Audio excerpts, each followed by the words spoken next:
Au nom du Père, et du Fils et du Saint-Esprit, ainsi soit-il.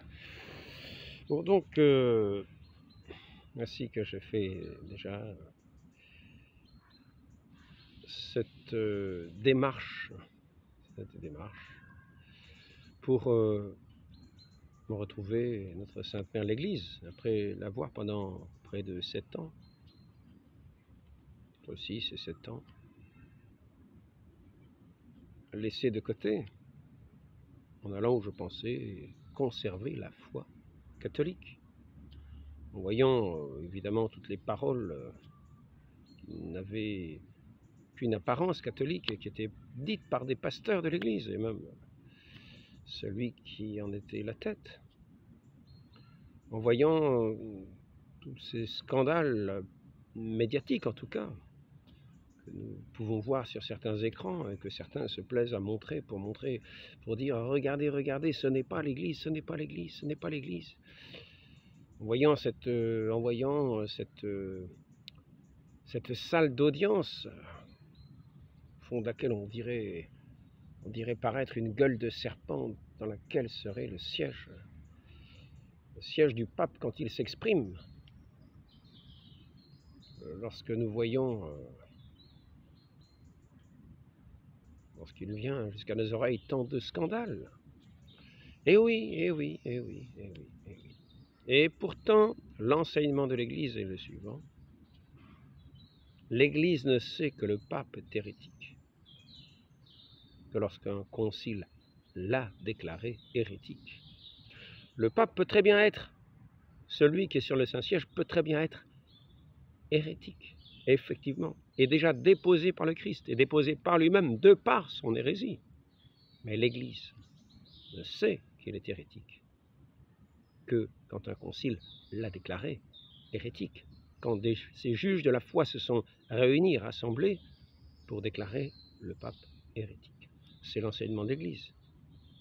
Et si nous croyons en l'Église, nous croyons aussi en son enseignement, l'enseignement des saints docteurs de l'Église. Ne les croyons pas seulement quand nous les lisons pour un avenir lointain, mais quand les événements arrivent où nous voyons toutes sortes de choses étonnantes, toute espèce de changements qui nous semblent des bouleversements fondamentaux, ben, considérons-les à ces moments-là, ces enseignements. Souvenons-nous que ces enseignements doivent être notre lampe, notre guide. Donc, aucun concile n'a été réuni pour dire que le pape que celui qui était sur le Saint-Siège était hérétique. Alors, un pape ne peut pas être hérétique, puisque dès qu'il est hérétique, il n'est plus pape. Mais tant que l'Église, par un saint concile, ne l'a pas déclaré hérétique, l'Église ne sait pas qu'il est hérétique. Et donc, le pape garde la juridiction. Comme il est dit, ou de droit, s'il est vraiment pape, s'il n'est pas hérétique, de droit, pleinement. Ou de fait, si effectivement le Christ l'a déjà déposé, s'il s'est déposé lui-même, mais que l'Église n'en sait rien, de fait, il garde la juridiction pour le bien des fidèles. L'Église est une mère. Dans sa sagesse, elle ne veut pas que parce qu'il y a un scandale qui arrive quelque part, tout le corps soit perdu, nécessairement. Ainsi, il nous faut, malgré toutes les apparences, malgré tout ce qui nous apparaît et qui sont quelquefois des scandales, demeurer dans cet enseignement de l'Église, ne pas le perdre, et y demeurer fermement attaché, dans un acte de foi, dans une vue de foi. Il va nous en coûter de quitter ces beaux offices, ces liturgies magnifiques, pour aller dans des liturgies qui semblent à côté bien pauvres. Mais n'oublions pas qu'il n'y a qu'un seul sacrifice de notre Seigneur Jésus-Christ, et que c'est ce même sacrifice qui est renouvelé chaque jour, quelle qu'en soit la forme. Quand c'est la Sainte Messe qui est célébrée, Il n'y a qu'une seule messe. Ce sacrifice non sanglant de notre Seigneur Jésus-Christ renouvelé sur les autels par les mains du prêtre. L'Église ne dit pas autre chose. Et si nous regardons le catéchisme, alors je voudrais, au sujet de la validité, revenir sur un point. Je n'ai pas amené le cahier dans lequel je voulais le lire, mais il est dit que ce changement de la consécration des évêques ne s'est pas fait en prenant un texte impropre. Il s'est fait en tirant cette formule de consécration des évêques de la formule qui était faite sur le siège de Jérusalem, d'Antioche. Et je voudrais signifier que finalement, c'est là une belle chose. Car si nous regardons ce texte de Saint Grégoire le Grand, nous pouvons voir une belle raison de faire d'avoir agi de cette façon-là. Nous pourrons y trouver une belle raison de savoir que ces liturgies-là, orientales, étaient reconnues par l'Église. Voici une lettre de Saint Grégoire le Grand au patriarche Euloge d'Alexandrie. 3 patriarches sont assis dans une seule et même chaire apostolique, parce qu'ils ont succédé au siège de Pierre et à son Église, que Jésus-Christ a fondée dans l'unité et qui a donné un chef unique pour présider aux 3 sièges apostoliques des 3 villes royales, afin que ces 3 sièges, indissolublement unis, liassent étroitement les uns les autres églises au chef divinement institué, c'est-à-dire Saint-Pierre et ses successeurs. Tout le monde sait, écrit Saint Grégoire le Grand à Euloge d'Alexandrie, que le bienheureux Marc fut envoyé à Alexandrie par Saint-Pierre, son maître.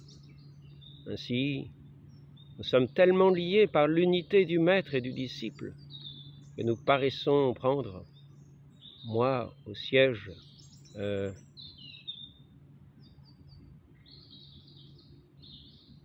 du disciple,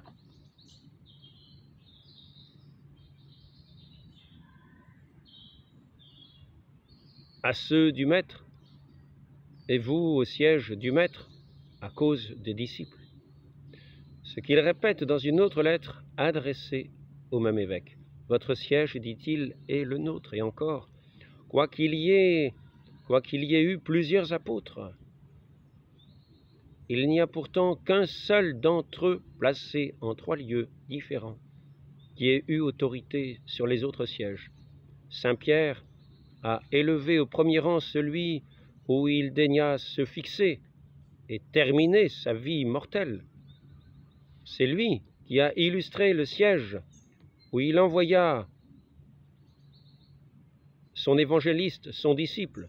C'est encore lui qui établit le siège qu'il devait abandonner après l'avoir occupé 7 ans, Antioche. Ainsi, n'est-ce qu'un seul et même siège. Peut-on dire plus nettement que la prééminence des 3 sièges patriarcaux n'était qu'une émanation de celle de Saint-Pierre? Et c'est ainsi que nous voyons dans l'histoire de l'Église l'importance des sièges d'Antioche et d'Alexandrie. Nous voyons, en gros, il y avait 5 patriarcats, et par ordre, il y avait Rome, Antioche, et ensuite Alexandrie. Il y avait Jérusalem, et après est venu Constantinople. Constantinople parce que ça a été le lieu du siège de l'empereur d'Orient. Et ainsi, pour honorer cette ville est devenue aussi un siège qui est passé avant les autres sièges. Et je crois bien que Saint Grégoire le Grand n'était pas d'accord avec cette manière de faire. Il disait qu'il fallait préserver cet honneur à ces villes Antioche et Alexandrie. Bon, maintenant, pour passer à la chose suivante, je voudrais rappeler la prééminence, quand même, de ce siège de Saint-Pierre, par quelques paroles de Père de l'Église. C'est une chose juste et louable d'honorer cet apôtre Pierre, à qui le Fils de Dieu a promis de bâtir son Église sur lui, Saint Jean Chrysostome. Tous ceux qui ont cru à Jésus-Christ, à présent, on presse, j'arrive pas à lire, cet apôtre pour chef, ont pris, bon, sans doute, cet apôtre pour chef et maître, et pour maître, n'ont point donné dans l'accueil de l'infidélité. Pour vous, ô Pierre, Pierre est fondement de l'Église de Jésus-Christ, chef suprême des apôtres. Ici, nous avons saint Augustin. Il faudrait que j'arrive à lire un petit peu mieux, je vais prendre la loupe comme d'habitude. Pierre même dit, les clés, dit-il, les clés, le chef des apôtres, le portier du ciel, le fondement de l'Église, après avoir triomphé de Simon, le magicien, enseigna cette doctrine aux Romains, dont la foi est annoncée à toute la terre. Lettre 36, 21. 36, 21.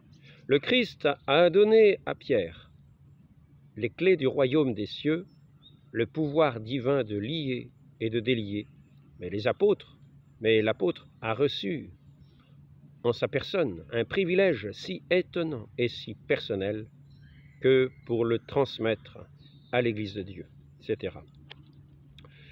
Saint Hilaire de Poitiers, bienheureux Simon qui, après sa confession du mystère, fut placé comme pierre de fondation de l'Église et reçut les clés du royaume des cieux, des Trinitate, 6, 20. Ô bienheureux fondement de l'Église, qui vous voyez attribuer un nouveau nom, Pierre, qui méritait bien de soutenir cette construction, puisque c'est vous qui allez détruire les portes de l'enfer. Saint Jean Chrysostome, Jésus lui dit, « Paissez mes agneaux ». Pourquoi Jésus-Christ, laissant là les autres apôtres, parle-t-il à Pierre seul de ce soin et de cet amour? Entre les apôtres, Pierre était le plus grand et le plus éminent. Il était la langue et le chef du collège. Commentaire de l'évêque selon Saint Jean, de l'Évangile selon Saint Jean, 88, etc. Dieu seul peut accorder la rémission des péchés, tandis que son pasteur et son chef, un pécheur, un inconnu aux yeux de l'univers, serait vainqueur dans le combat que lui livrerait la terre. C'est lui, c'est-à-dire Pierre, que le Christ a établi à la tête de tout l'univers. Homélie 54. Saint Pierre, évêque de Rome, Eusèbe de Césarée, l'apôtre Pierre ayant commencé par fonder une église à Antioche, partit ensuite pour Rome, il prêcha l'évangile et demeura évêque dans cette ville pendant 25 ans. Chronique, livre 2. Ignace dit aussi Théophore à l'église de Rome, qui préside à l'universelle charité, assemblée dans le Christ, assemblée de la charité, qui porte la loi du Christ, qui est ornée du nom du Père. Voilà pourquoi le Sauveur ne se montra pas à tous en même temps, mais d'abord au grand nombre, mais pour commencer à un seul, à celui qui était le chef de tous et le plus fidèle. Voilà pourquoi c'est à Pierre que le Sauveur apparaît en premier lieu. Chrysostome, homélie 38. Saint Jacques préside comme évêque de Jérusalem. Alors ici, nous avons encore un texte intéressant parce que je montre que quelquefois on peut apparaître la faiblesse des successeurs de Saint Pierre. Saint Ignace d'Antioche est le successeur de l'apôtre Pierre à la ville d'Antioche. Lorsque Pierre devait s'éloigner de notre Église, la grâce de l'Esprit Saint lui substitua un maître d'un égal mérite pour que l'édifice ne perdît rien de sa solidité par la faiblesse du successeur. Alors là, ce n'est pas sur le siège, nous avons vu, il y a un seul siège, mais là c'est comme évêque du lieu, une égale dignité. C'est sûr qu'il y a devant Dieu, on peut dire, devant Dieu, il y a cette dignité de tous ces enfants de Dieu qui sont tous membres d'un corps, qui sont tous membres de ce corps unique, qui sont tous et qu'on ne va pas mesurer, que Dieu ne va pas forcément mesurer, que Dieu ne va pas mesurer, considérer à la valeur de la fonction qu'il occupait dans ce corps. L'un comme tête, l'autre, nous verrons des personnes humbles qui seront en dignité, qui seront en sainteté de par leur attachement à Dieu, à leur amour de Dieu, de par leur vertu en éminence éclatant dans le ciel, alors que nous verrons peut-être dans ce ciel des apôtres, peut-être pas les apôtres, parce que les apôtres étaient en éminence de vertu considérable, pas tous nécessairement. Nous voyons Judas qui a chuté, qui malheureusement nous ne verrons sans doute pas au ciel.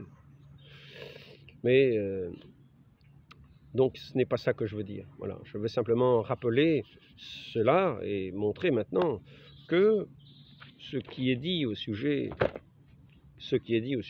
pour ceux qui ont des doutes, ceux qui ont des doutes sur l'enseignement de l'Église, qui disent que l'Église, c'est quand je dis l'Église, je veux dire ceux qui appellent la secte Vatican II, qui pensent qui n'ont pas fait de concile, mais qui d'eux-mêmes se sont pris pour un concile et ont déclaré que le pape était hérétique, et pensent qu'en faisant cela, ils font connaître à toute l'Église que le pape est hérétique et que ça fait enlever sa juridiction de fait, au cas où il serait vraiment hérétique.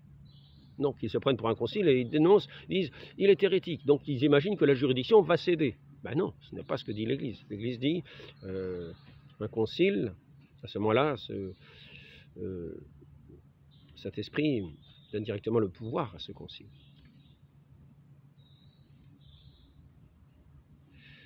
C'est le concile de Constance qui déclare cela.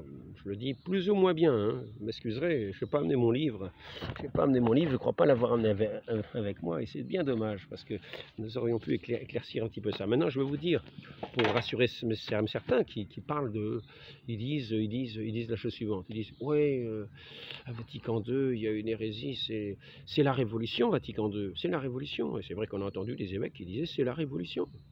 Il y en a qui ont dit c'est 1789 dans l'Église, et d'autres c'est 1917. C'est une chose étonnante. Mais quand on dit c'est la Révolution, en général on dit liberté, égalité, fraternité, c'est-à-dire égalité, c'est collégialité. Collégialité. Donc il ne s'agit plus du pouvoir de Saint-Pierre, mais de la collégialité. Ah bien, nous allons voir ce que dit le catéchisme. Je vais essayer de lire un petit peu mieux que je ne lisais à l'instant, mais là ça va être bien écrit, c'est pas moi qui écris comme un cochon. Donc nous allons voir ce que dit l'Église dans son catéchisme, et je vais vous citer le passage. Le collège épiscopal et son chef, le pape. C'est le titre, vous voyez. Donc collège épiscopal et son chef, le pape. Le Christ, en instituant les 12, leur donna la forme d'un collège, c'est-à-dire d'un groupe stable, et mit à leur tête Pierre, choisi parmi eux. De même que Saint Pierre et les autres apôtres constituent, par l'institution du Seigneur, un seul collège apostolique, semblablement, le pontife romain successeur de Pierre et les évêques, successeurs des apôtres, forment entre eux un tout. Le Seigneur a fait du seul Simon, auquel il donna le nom de Pierre, la pierre de son Église. En lui, il a remis les clés. Il l'a institué pasteur de tout le troupeau. Mais cette charge de lier et de délier qui a été donnée à Pierre a été aussi donnée sans aucun doute au collège des apôtres unis à leur chef. Cette charge pastorale de Pierre et des autres apôtres appartient au fondement de l'Église. Elle est constituée par les évêques sous la primauté du pape. Cette charge pastorale de Pierre et des autres apôtres appartient au fondement de l'Église elle est constituée par les évêques sous la primauté du pape. Et là, il est assez intéressant de remarquer, cette charge de lier et de délier qui a été donnée à Pierre a été aussi donnée sans aucun doute au collège des apôtres, mais unie à leur chef, non pas désunie. Ainsi, l'Église a accordé, l'Église, le Christ, a accordé cette juridiction à Saint Pierre, comme pasteur suprême. Et il a fait part, cette juridiction, non pas comme chef de toute l'Église, mais dans leur part qui leur sont propres, je dirais la suite, à ceux qui sont en lien avec Saint Pierre, pas ceux qui sont coupés. Ceux qui sont coupés n'ont pas part à cette juridiction. C'est ici, nous voyons cela. Donc, Saint Pierre est le fondement. Donc, nous ne disons pas, c'est la collégialité, c'est tout le monde a le même titre, tout le monde, il n'y a jamais de schisme. Non, il faut être en union avec Saint Pierre. Le pape évêque de Rome est successeur de Saint Pierre et principe perpétuel visible et fondement de l'unité qui lie entre eux soit les évêques, soit la multitude des fidèles. En effet, le pontife romain a sur l'Église, en vertu de sa charge de vicaire du Christ et de pasteur de toute l'Église, un pouvoir plénier, suprême, universel, qu'il a toujours librement exercé. Intéressant. Le collège, ou corps épiscopal, n'a d'autorité que si on l'entend comme uni au pontife romain, comme à son chef. Comme tel, ce collège est lui aussi le sujet d'un pouvoir suprême et plénier sur toute l'Église. Comme tel, ce collège a lui aussi, est lui aussi le sujet d'un pouvoir suprême et plénier sur toute l'Église, pouvoir cependant qui ne peut s'exercer qu'avec le consentement du pontife romain. Le collège des évêques exerce le pouvoir sur l'Église tout entière de manière solennelle dans le concile œcuménique. Il n'y a pas de concile œcuménique s'il n'est comme tel confirmé ou tout au moins accepté par le successeur de Pierre. Par sa composition multiple, donc ça c'est par exemple pour les orientaux qui disent les conciles œcuméniques, même si le pape n'était pas présent, dans certains conciles orientaux, et peut-être même la plupart, il avait des envoyés. Et puis même s'il n'avait pas des envoyés, il confirmait le concile de Rome où il était. C'est suffisant. Le collège des évêques exerce le pouvoir sur l'Église tout entière de manière solennelle, etc. On l'a déjà vu. Par sa composition, je répète quand même, il n'y a pas de concile œcuménique s'il n'est comme tel confirmé ou tout au moins accepté par le successeur de Pierre. Par sa composition multiple, ce collège exprime la variété et l'universalité du peuple de Dieu. Il exprime par son rassemblement sous un seul chef l'unité du troupeau du Christ. Les évêques sont, chacun pour sa part, principe et fondement de l'unité dans leur église particulière, dans leurs églises particulières. Comme tels, ils exercent leur autorité pastorale sur la portion du peuple de Dieu qui leur a été confiée.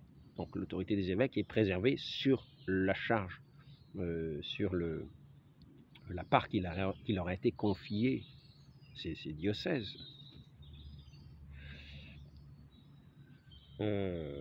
Assistés des prêtres et des diacres, mais comme membres du collège épiscopal, chacun d'entre eux a part à la sollicitude de toutes les églises. Ils exercent d'abord en gouvernant bien leur propre église, comme une portion de l'église universelle, contribuant ainsi au bien de tout le corps mystique, qui est aussi le corps des églises. Corps mystique du Christ. Il n'y a qu'un seul corps mystique, c'est l'église. Cette sollicitude s'étendra particulièrement aux pauvres, aux persécutés pour la foi, ainsi qu'aux missionnaires qui œuvrent sur toute la terre. Voici ce que dit le catéchisme de l'Église catholique, CEC. C'était, je crois, écrit en 92, 91-92. Celui-là, 1992, c'est marqué.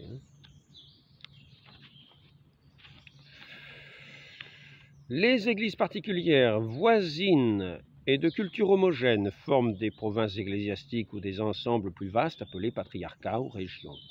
Les évêques de ces ensembles peuvent se réunir en synode ou en conciles provinciaux, comme cela s'est toujours fait.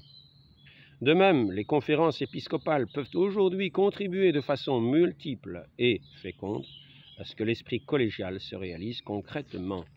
Donc, voyons la primauté de Saint-Pierre, le collège apostolique, la primauté de Saint-Pierre, qui n'est pas simplement une primauté d'honneur, mais de juridiction.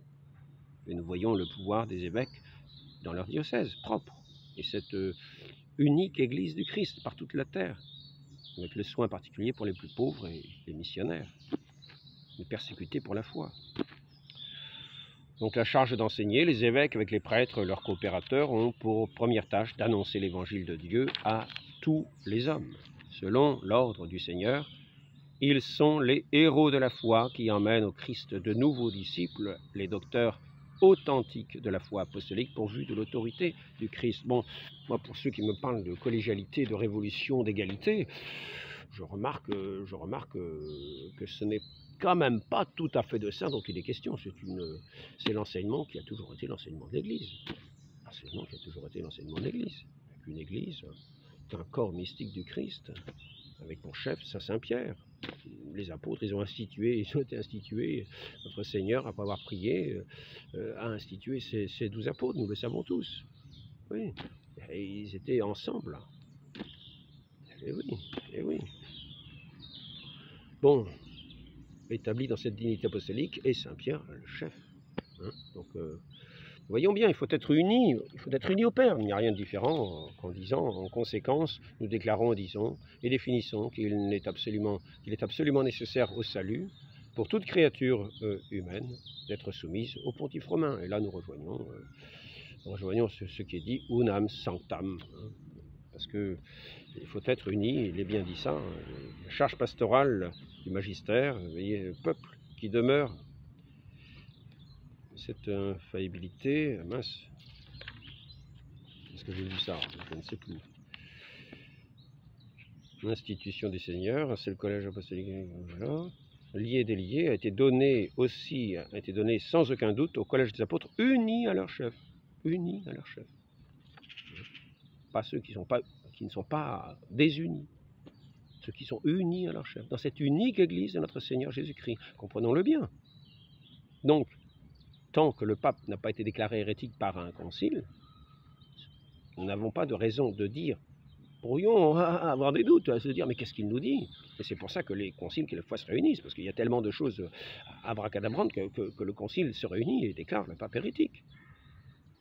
Ce n'est pas le concile qui le dépose, ce n'est pas nous qui allons faire changer, en disant le pape est hérétique, qui allons faire changer la juridiction de l'Église et faire en sorte que le pape n'ait plus une juridiction soit de droit, il n'est pas hérétique, et donc il est toujours membre et tête de l'Église, effectivement, soit de fait, si il est hérétique sans qu'on le sache. Et par conséquent, qu'il garderait la juridiction non pas de droit, mais de fait. C'est par le concile que cela se fait. C'est pas à nous de déclarer, voilà. Hein? C'est ce qu'a fait Luther. Regardez l'histoire de Luther, il n'a pas attendu le concile, il l'a fait lui-même. Il voulait d'ailleurs réunir un concile. Si vous vous souvenez, il voulait réunir un concile. Lui, simple moine dans un couvent, il voulait réunir un concile. Et il voulait réunir un concile, mais il n'a pas réuni le concile, il n'a pas attendu de réunir le concile. Il a déclaré que c'était l'Antichrist qui était sur le trône. Et pour en revenir à cette question-là, je tiens à dire, un hérétique est d'une certaine manière antichrist. Donc pour ceux qui se posent des questions au sujet du message de la Salette, il faut savoir que donc un hérétique, tant qu'il n'est pas su qu'il est hérétique, a la juridiction, de fait. Et d'une certaine manière, c'est un antichrist qui est sur le trône et que nous appelons pape. D'une certaine manière. Ça, il faut bien reconnaître que celui-ci aurait déjà été déposé par le Christ et par son hérésie même, mais l'Église ne le saurait. Et il n'aurait perdu sa juridiction que lorsque l'Église en aurait connaissance par la déclaration du Concile. Ainsi, nous pouvons nous trouver avec quelqu'un qui serait contre la foi du Christ en professant en disant des hérésies, sans que nous sachions qu'il est hérétique. Parce qu'il y a une certaine manière de... nous ne sommes pas les juges de la foi, ni les maîtres de la juridiction de l'Église. Donc, tant que nous ne savons pas, voilà. Alors maintenant, je tiens à dire que, en tout cas, nous avons des apparences pour être scandalisés. Nous entendons des paroles qui sont scandaleuses. Mais il faut savoir que quelquefois, on parle à titre privé. Il n'est pas en tant que pasteur universel que l'on parle, quelquefois, mais à titre privé. Et un prêtre, quelquefois, il parle même à titre privé. C'est peut-être au grand scandale de l'Église, de son caractère humain. Et par conséquent, ici, en tout cas, nous pouvons voir que, malgré toutes ces apparences de scandale, je regarde, il est effectivement question de collégialité, mais il est effectivement question que le pape est bien le chef de l'Église, le vicaire du Christ. C'est écrit noir sur blanc dans ce catéchisme. Et que chaque pasteur a un pouvoir sur son diocèse. C'est écrit dans ce catéchisme. Que l'ensemble ne fait qu'une seule et même Église de notre Seigneur Jésus-Christ. Maintenant, on va aborder un deuxième point qui est assez intéressant. Et d'ailleurs, il concerne aussi toujours cette unité d'une certaine manière. C'est pour cela qu'il faut faire très attention de ne pas nous laisser scandaliser par des apparences d'hérésie, par des apparences de personnes qui auraient l'apparence d'être hérétiques et qui feraient que nous, on déclare nous-mêmes et puis on fait perdre la juridiction à l'Église. Non, ça n'existe pas. Ça n'existe pas. Donc, ne nous laissons pas avoir par les apparences. Ne nous laissons pas avoir par les tempêtes qui secouent. Demeurons fidèles dans la foi. Écoutons l'enseignement d'Église et soyons fermes. Et ne nous laissons pas séduire par les apparences en disant c'est plus joli là, c'est plus joli là. Il n'y a qu'un seul sacrifice de notre Seigneur Jésus-Christ, qu'un seul. Et le jour où il a été offert sur la croix, il n'était pas beau à voir. Il n'avait plus rien d'humain. Il était méprisé des hommes. Donc ne nous laissons pas séduire par des apparences. Tenons dans la foi l'attachement indéfectible à notre Seigneur Jésus-Christ, qui a donné sa juridiction à son Église, et nous sommes unis à lui dans cette juridiction dans laquelle il est en quelque sorte, qui marque en quelque sorte comme sa présence. Dans cette juridiction, c'est comme sa présence, c'est son pouvoir. Donc au sujet des sacrements, ne disons pas qu'ils sont invalides, parce que l'Église, avec son pouvoir, a décidé, en pleine juridiction, en pleine capacité, de prendre comme formule de consécration des évêques les formules qui étaient plutôt utilisées du côté de Jérusalem et du côté d'Antioche. Nous avons vu l'importance de ces deux lieux.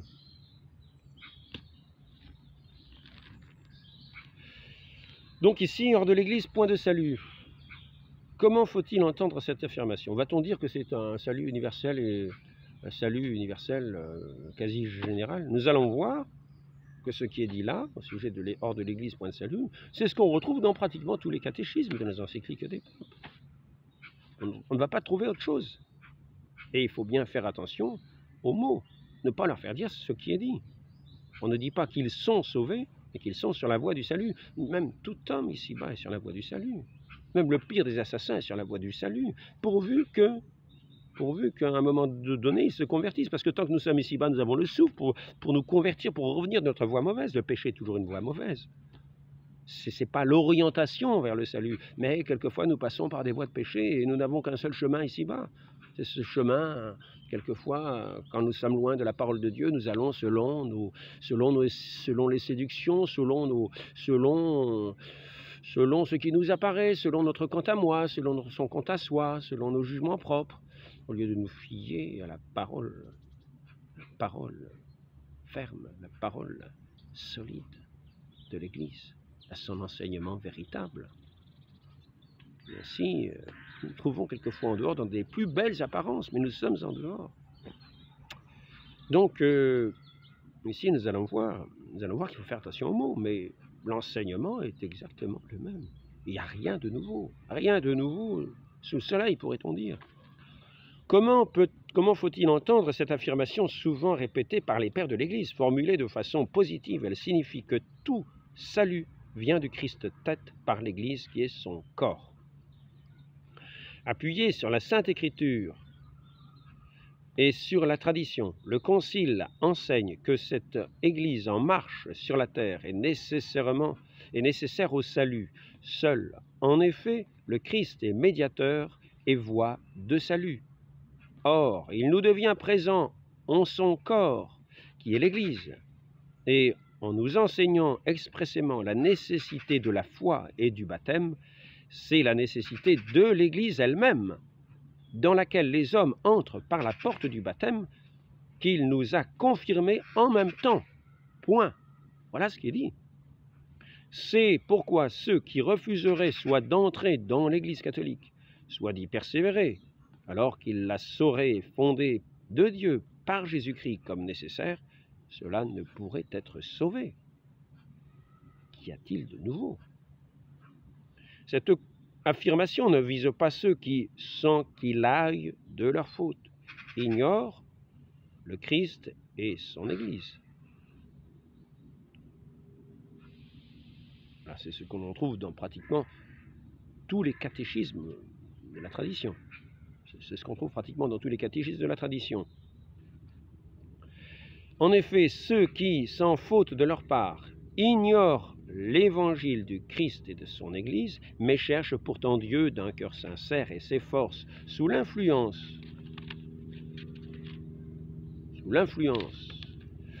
de la grâce d'agir de façon à accomplir sa volonté telle que leur conscience la leur révèle et la leur dicte. Ceux-là peuvent arriver au salut éternel. S'ils sont loin de l'Église, s'ils agissent selon leur conscience, selon les inspirations de Dieu, ils pourront toujours y arriver. S'ils sont attentifs, s'ils ne se ferment pas.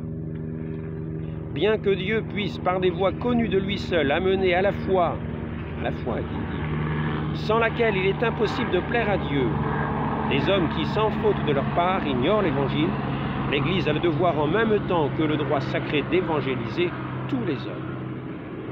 Par rapport aux autres catéchismes, il n'y a rien de nouveau. Il n'y a rien de nouveau.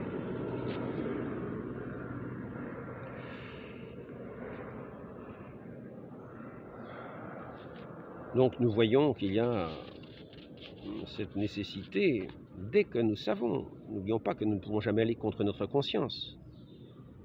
Quand nous avons connaissance, nous devons agir selon la connaissance que nous avons. Pour ma part, je n'ai pas agi autrement. Dès que j'ai su qu'un pape était su par l'Église hérétique que par la déclaration d'un concile et que jusque-là il avait juridiction, soit de droit, soit de fait, s'il était éventuellement hérétique, mais non pas connu de l'Église. L'Église qui n'en aurait connaissance que par la déclaration du concile. Eh bien, il a la juridiction, soit de droit, soit de fait. Dès que j'ai su ça, que voulez-vous? Toutes ces apparences, ce n'est pas à moi de décider s'il est hérétique ou pas, puisque ce n'est pas comme cela qu'on le sait.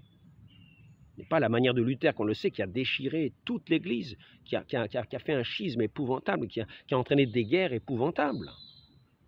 S'il avait attendu la décision d'un concile, cela ne serait jamais arrivé. Et il a entraîné dans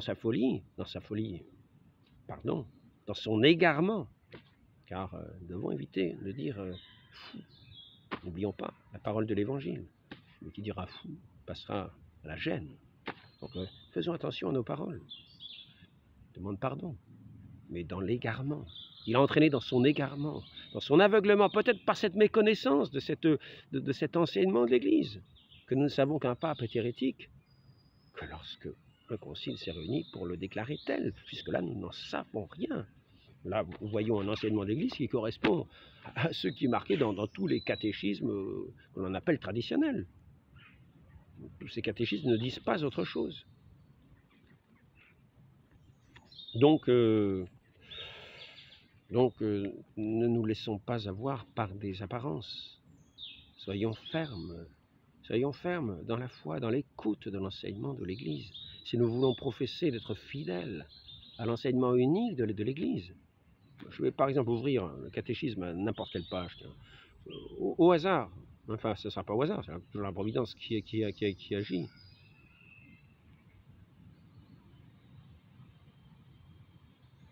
Oui, il y a quand même, avant de faire ce petit exercice, parce que je ne sais pas combien de temps va durer la vidéo, avant de faire cela, je voudrais rappeler une chose. Au cas, certains qui auraient de sérieux doutes, et qui se diraient, oui, quand même, c'est tellement évident qu'il est hérétique, c'est tellement évident, on voit tellement de scandales, tellement de choses abominables. C'est vrai que quand on regarde certaines choses, on n'en revient pas. On n'en revient pas. Que ce soit des paroles, des déclarations, des choses, ou bien que l'on comprend mal, ou bien que l'on interprète mal, ou bien qui sont véritablement, apparemment, tout à fait scandaleuses, et sans doute véritablement aussi. Mais là, nous sommes scandalisés. Mais nous sommes scandalisés. Attention de ne pas être scandalisés à tort. Il faut en revenir à cette chose suivante, que si effectivement celui qui est sur le Saint-Siège est hérétique et qu'il n'a de juridiction que de fait et non pas de droit, parce qu'un hérétique n'a jamais la juridiction de droit, mais ce sera de fait pour le bien de l'Église. C'est ainsi l'enseignement de l'Église. Tant qu'il n'est pas déclaré tel, tant qu'on ne le sait pas, nous ne le savons donc pas, pas à présumer. Ça se trouve, c'est nous qui sommes, oui, nous avons des idées préconçues et voilà, nous voyons mal les choses. Cela peut arriver aussi. Donc, ici, nous devons faire une pleine confiance. De mieux être unis à l'Église, unis au Christ et à son unique Église, que dans les plus beaux apparats, les plus belles prières en dehors.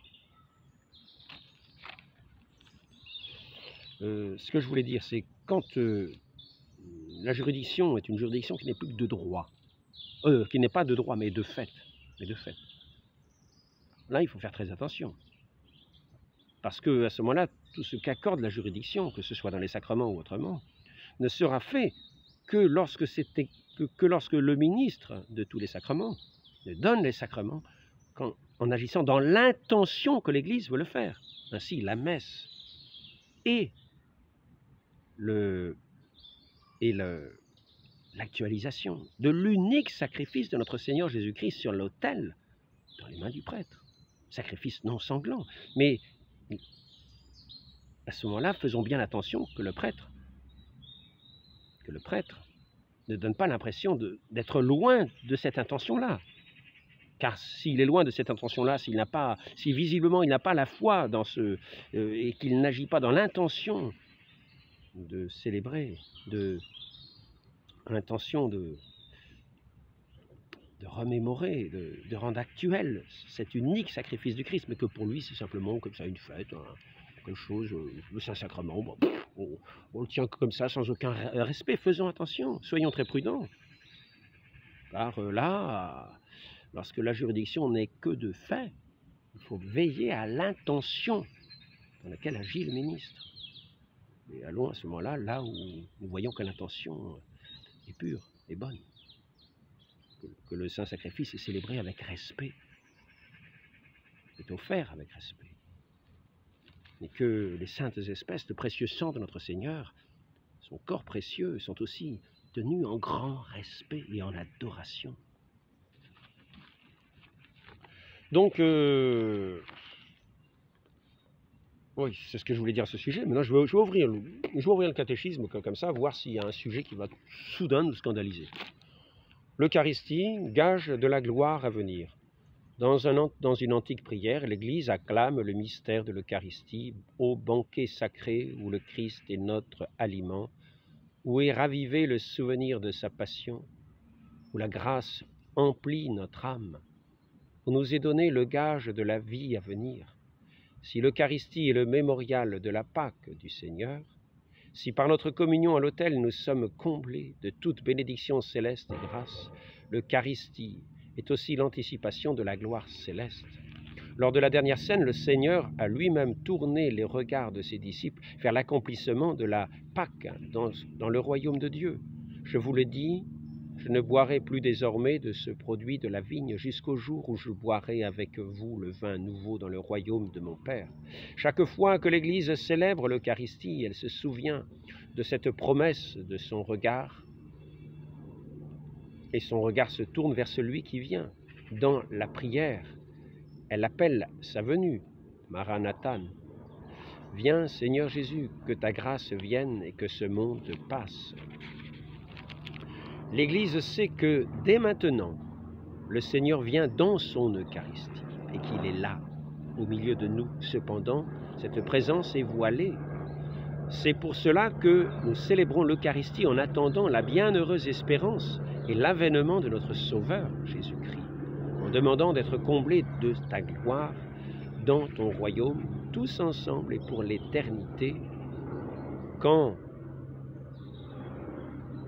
essuiera toute larme de nos yeux en te voyant, toi, notre Dieu, tel que tu es, et te serons semblables éternellement, et sans fin, nous chanterons ta gloire. Par le Christ, notre Seigneur, la forme du tutoiement, c'est vrai, est un petit peu difficile à suivre. Un petit peu difficile. Elle semble manquer de respect. Maintenant, je ne m'établis pas comme juge de cela. C'est vrai que pour ma part, je préfère dire le vous. C'est à nous de faire attention. Et néanmoins, ne disons pas que c'est tout à fait irrespectueux. Donc nous voyons que le Christ est présent dans l'Eucharistie, les espèces du pain et du vin. Le catéchisme le dit ici. Là, je viens de dire, c'était le numéro 1403. Et tout à l'heure, au sujet de hors de l'Église, point de salut, c'était la charte. Alors, au sujet du pape tout à l'heure, c'était le numéro 880. Mais c'est bien de savoir. Et au sujet de hors de l'Église, point de salut, c'était le numéro 846. 846, hors de l'Église, pas de salut. Le collège épiscopal et son chef, le pape. Là, c'est 880. Et ce que je viens de dire sur l'Eucharistie, voilà. Mais nous attendons la pleine gloire de le voir dans la vision béatifique. Dans sa magnificence, dans son éclat, dans sa splendeur. Nous le verrons de nos yeux, est-il dit, puisque là nous le voyons dans la foi, comme au travers des ombres un peu. Nous avons notre cœur plein de cette joie, plein de cette lumière. Voilà, donc nous pouvons comprendre ce qui est dit là, sans dire que c'est hérétique. Nous pouvons le comprendre. Nous attendons aussi cette venue où il sera révélé dans la plénitude de sa gloire. Lui qui est déjà présent, qui se donne à nous si secrètement, sous les voiles de cette hostie que nous recevons à la Sainte Messe. Est-ce qu'il y a un dernier passage que je pourrais dire? C'est pour montrer, c'est simplement, j'ai fait cet entretien pour montrer comment est-ce que certains disent, voyez, c'est pas du tout la foi catholique, ils ont tout changé, c'est une révolution. Nous voyons ce qu'il en est, hors de l'Église, pas de salut, c'est ce qui est dit tout à fait traditionnellement. Et la nécessité d'annoncer l'Évangile, un devoir sacré. Et un droit, il est dit un droit sacré. C'est un devoir et un droit sacré annoncé. Je voudrais peut-être, c'est là, liberté religieuse, un dernier point sur la liberté religieuse que j'ai copié hier. Je l'ai peut-être déjà dit. Hein.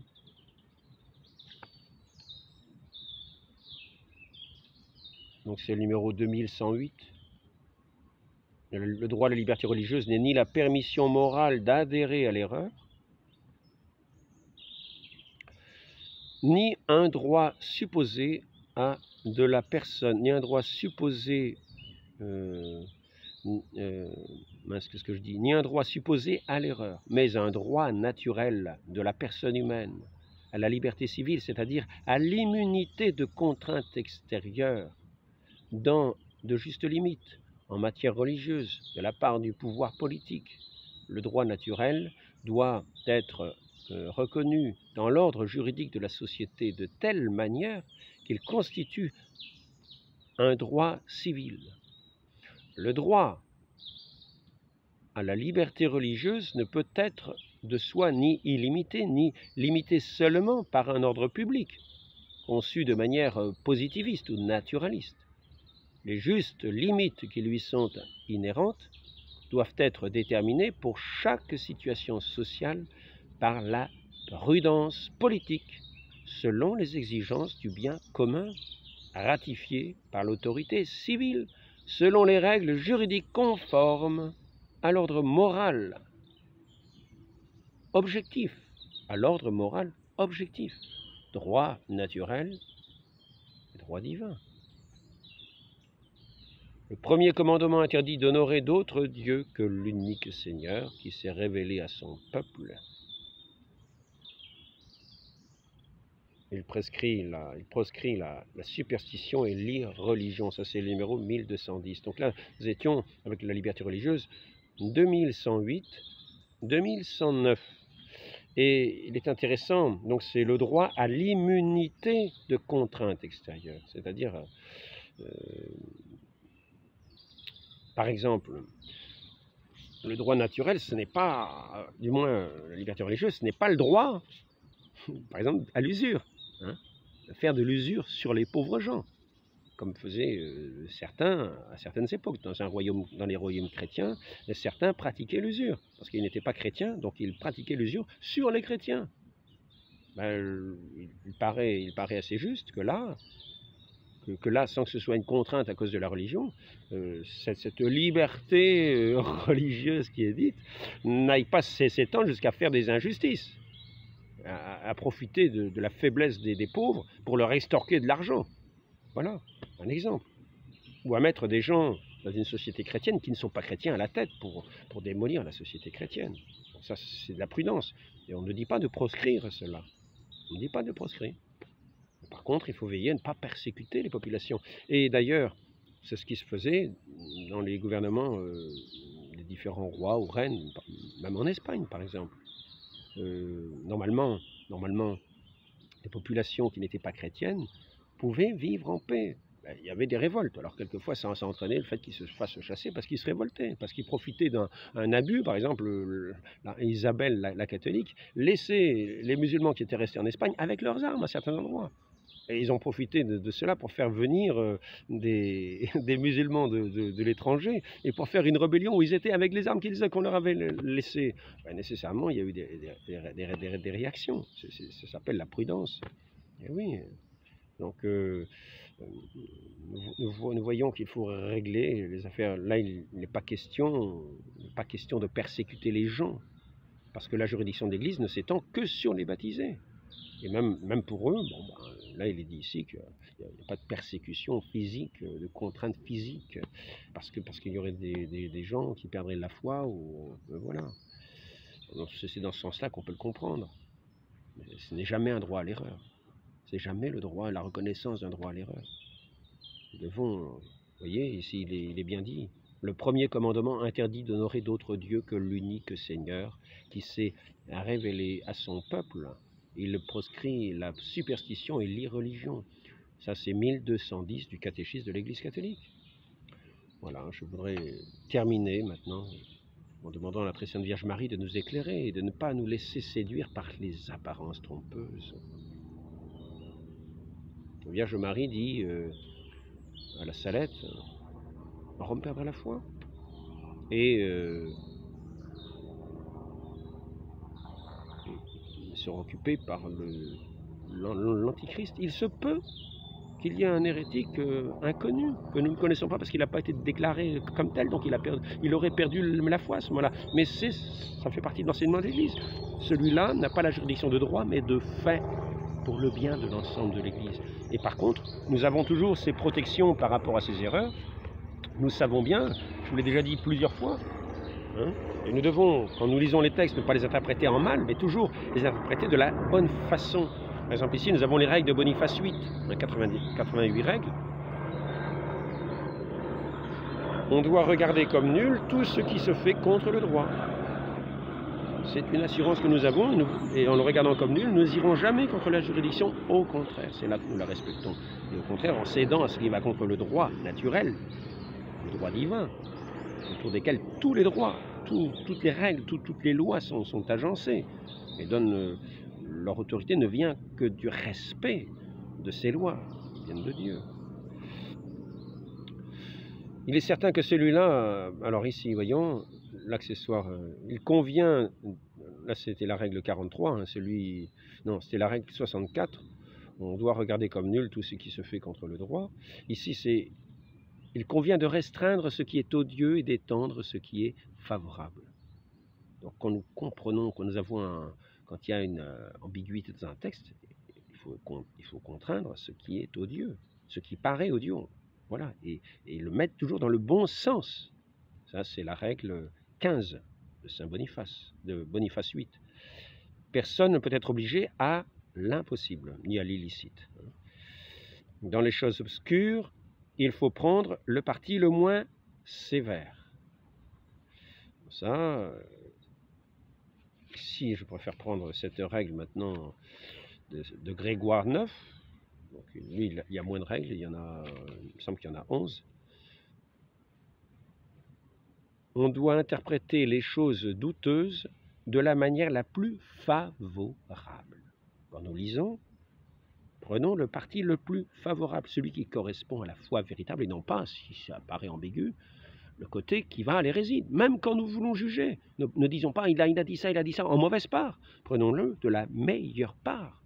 Et sachons bien que tant qu'un concile n'a pas déclaré un pape hérétique, même si c'est l'Antichrist qui est sur le trône, eh bien il garde la juridiction, non pas de droit, mais de fait.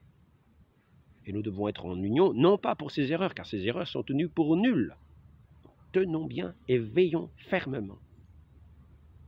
Et restons là où on sert le Christ, dans l'intention que l'Église veut la servir.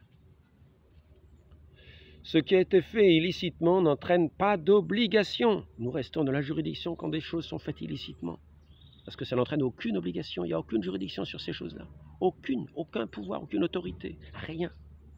Tenons-nous en sûreté, nous sommes en parfaite sûreté, en demeurant dans cette union, dans cette Église du Christ, dans sa juridiction. Nous n'allons pas dans d'autres juridictions qui n'existent pas. Tout pouvoir vient de Dieu. Soyons dans son Église. Celui qui agit autrement, qui ne doit, etc., d'interpréter les choses, je crois que je vais arrêter là. Demandons cette grâce à la très sainte Vierge Marie de demeurer toujours dans cette prudence, car c'est vrai, quand nous voyons la salle d'audience avec la gueule du serpent au fond, soyons prudents de ne pas tomber véritablement dans la gueule du serpent. Sachons que par la foi, et en demeurant vigilants, nous serons dans l'église de notre Seigneur Jésus-Christ bien fidèles et en sûreté. Demandons cette grâce à la très sainte Vierge Marie. Et surtout, n'ayons pas de défiance vis-à-vis de l'enseignement véritable de l'Église qui a été dit par les saints docteurs sur des matières si importantes. De savoir où est l'Église, où est sa juridiction. Tout ce qui est fait dehors, de plus magnifique, n'aurait que l'éclat de la lumière. Ce ne serait pas la lumière véritable. Même si les sacrements, ils sont valides. N'allons pas à l'illicite. Demeurons dans l'union, dans la volonté de notre Dieu, dans son Église. Elle n'est pas émiettée, son Église. Elle n'est pas en petits bouts. Il n'y a qu'une Église de notre Seigneur Jésus-Christ, qu'un seul et unique sacrifice de notre Seigneur Jésus-Christ, par lequel nous avons le salut et qui est tous les jours renouvelé sur les autels, la Sainte Messe, même si il apparaît pauvrement à nos regards. N'ayons crainte.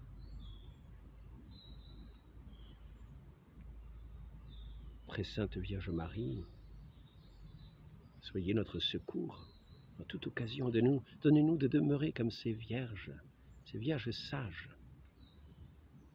à veiller et à prier. À votre suite, à méditer les paroles de notre Seigneur, à avoir foi en ces paroles, dans l'enseignement de votre sainte Église, votre unique Église. Ainsi soit-il. Au nom du Père et du Fils et du Saint-Esprit, ainsi soit-il.